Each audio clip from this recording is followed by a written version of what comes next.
आज CTET परीक्षा विषय वस्तु पर तीसरा क्लास है। तो आज मैं CTET परीक्षा के लिए शिक्षण अभिरुचि में जो पाठ्यक्रम बनाया गया है उस पाठ्यक्रम के अनुकूल मैं आज RTE एक्ट को बताऊंगा। RTE एक्ट क्या है, RTE क्या है। तो आइए, सबसे पहली बात है कि RTE एक्ट जो है वो शिक्षा का अधिकार अधिनियम, राइट टू एजुकेशन एक्ट, इस एक्ट में बहुत सारे सुविधाएं आम लोगों के लिए बनाया गया है। तो हमारा देश भारत जो है किसी प्रकार का नियम कानून बनाने के लिए सबसे पहले संसद से अनुमति लेती है। तो राइट टू एजुकेशन एक्ट को बनाने के लिए पहले संसद में बैठकें हुई, उसको पारित किया गया, फिर राष्ट्रपति के यहाँ भेजा गया, उसके बाद वहाँ से स्वीकृति मिली। स्वीकृति मिलने के बाद नियम बना। कुछ दिनों के बाद इस नियम को पूरे भारत में लागू किया गया। मात्र एक राज्य J&K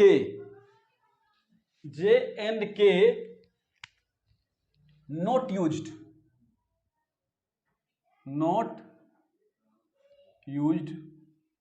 ऑफ J&K, लेकिन J&K के बाद पूरे भारत में यह अधिनियम लागू हो गया। इस अधिनियम में क्या क्या प्रावधान किया गया है, इस सारी बातों की जानकारी हम आप लोगों को साझा करेंगे। आइए पहले देखते हैं RTE। RTE है, यह है राइट टू एजुकेशन, शिक्षा का अधिकार, शिक्षा का अधिकार।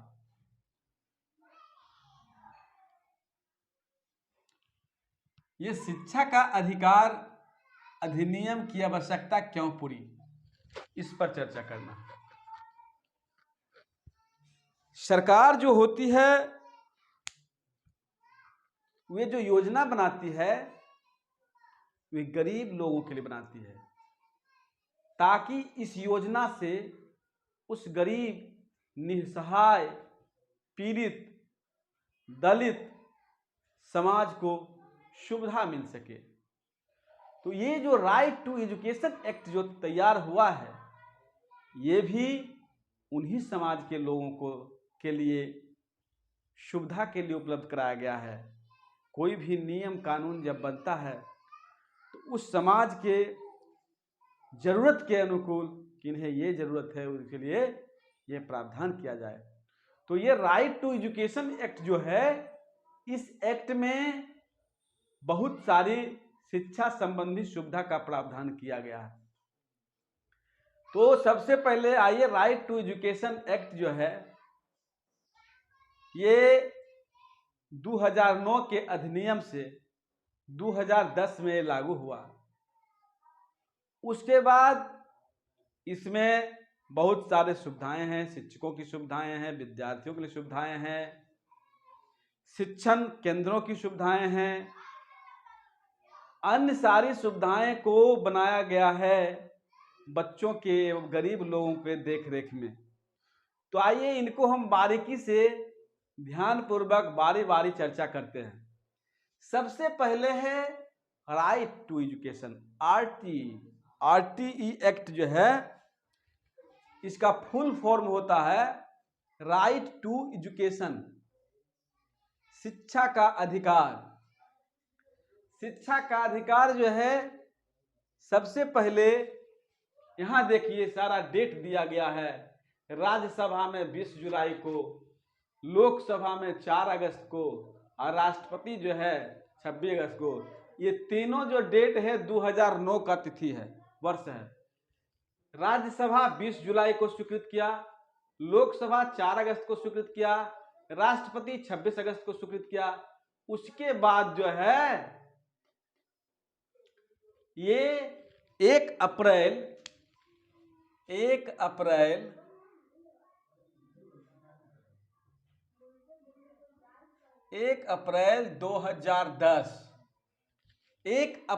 2010 को पूरे भारत में लागू हो गया। उसके बाद इस आरटीई अधिनियम में क्या सुविधा दिया गया है, वे पर भी चर्चा करते हैं। सबसे पहली सुविधा है कि 25% गरीब लोगों के लिए, 25% गरीब परिवार के बच्चों को सरकारी विद्यालय में तो 100% बच्चों को अनिवार्य निःशुल्क शिक्षा दिया जाता है। लेकिन पूरे देश में प्राइवेट संस्थान जो हैं, निजी विद्यालय जो हैं, उसके लिए भी 25% सीट जो है रिजर्व कर दिया गया है गरीब बच्चों के लिए, कि 25% पर आपको गरीब बच्चों को निःशुल्क एवं अनिवार्य शिक्षा मुहैया कराना आपको पड़ेगा। ये सबसे बड़ी सुविधा है। दूसरी सुविधा है कि 6 से 14 वर्ष के बच्चों को अनिवार्य एवं निःशुल्क शिक्षा। यहाँ देखिए, यहाँ है 6 से 14 वर्ष के सामान्य वर्ग के बच्चों निःशुल्क एवं अनिवार्य शिक्षा का प्रावधान किया गया है। अब यहाँ है, ये जो शिक्षा का प्रावधान किया गया है, इसका वर्णन सबसे पहले 86वां संविधान संशोधन 2002 के अंतर्गत अनुच्छेद 21 में निःशुल्क एवं अनिवार्य शिक्षा का प्रावधान को शामिल किया गया है। अनुच्छेद प्रावधान को शामिल किया गया है अनुच्छेद 21 के ए में। अब यहां देखिए कि सामान्य तो है वर्ग के लोगों को, बच्चे उनके लिए 6 से 14 वर्ष है।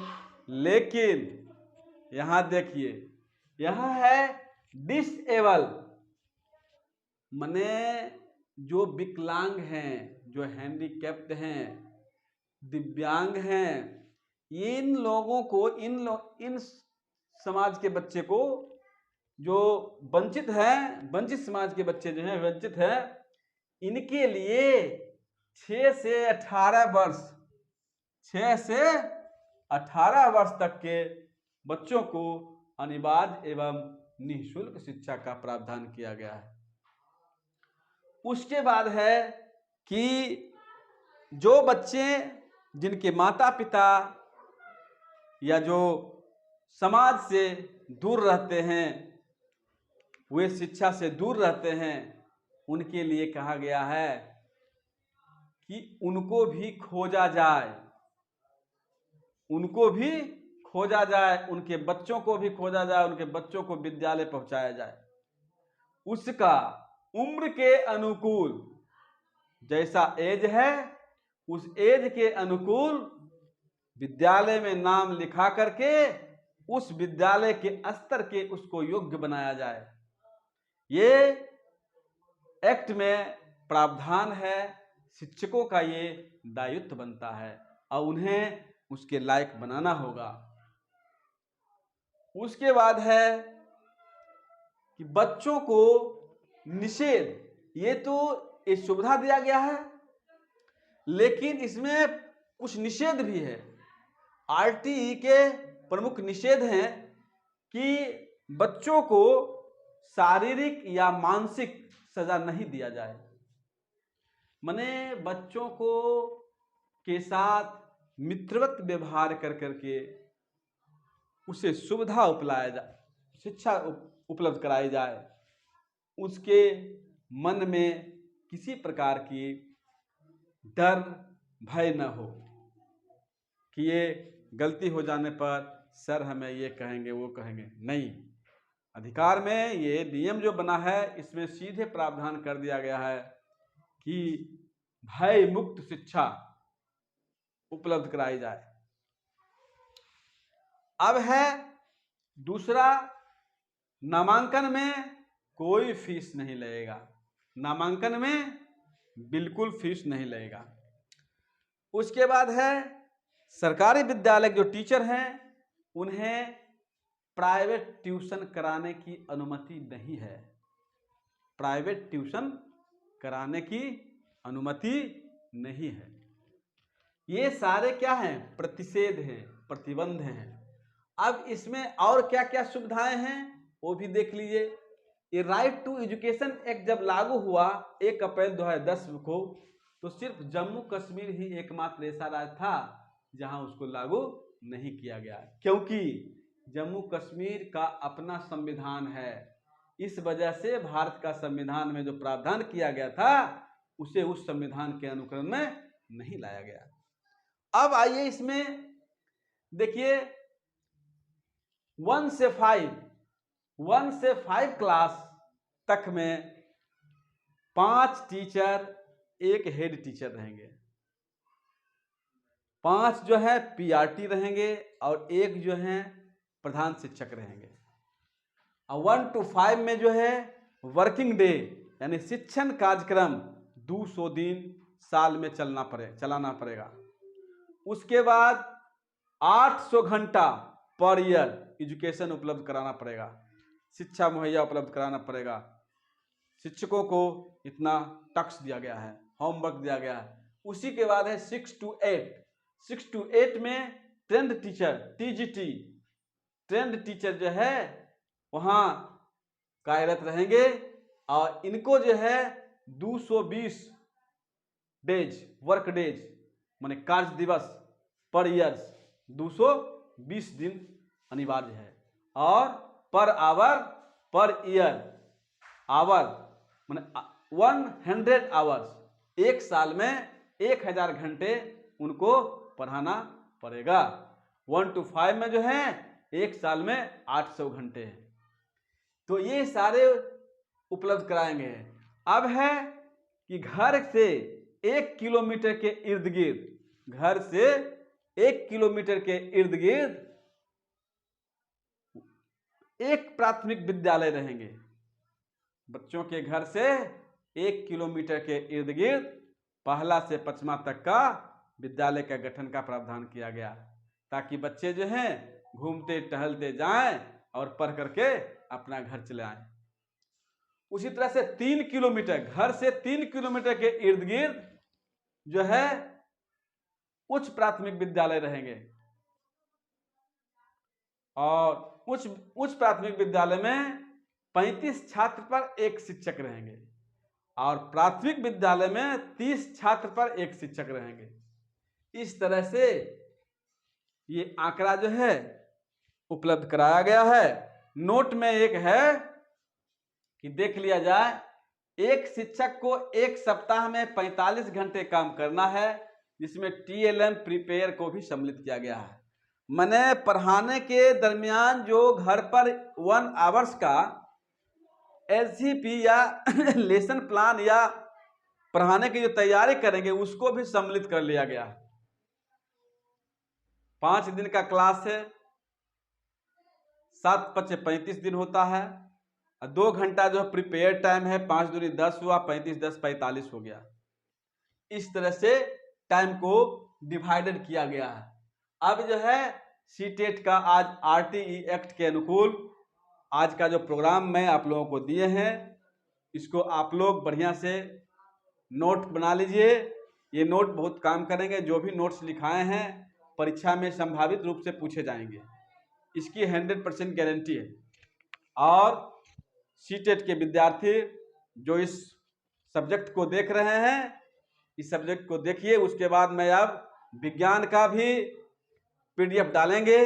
पहले शिक्षण अभिरुचि पर चर्चा चल रही है, अब सोच रहे हैं 1.5 महीना का टाइम है तो साइंस का भी डालेंगे और एसएसटी का भी डालेंगे। इस तरह से सारे प्रक्रिया जो है डला जाएगा। आप लोग तैयारी करते जाएं। और मैं कहना चाहता हूं कि आप विशेष रूप से आग्रह है कि आप जो है वीडियो जो बनाया जा रहा है इसको उपलब्ध कराया जा रहा है। उसके बाद धीरे धीरे इसका जो है मटेरियल भी बनेगा, प्रकाशन के पास जाएगा, बुक छपेगा। फिर जैसे जैसे आप लोग आवश्यकता पड़ेगा वैसा कमेंट में डालिएगा, इसको आप लोगों को अप्रूव कराया जाएगा।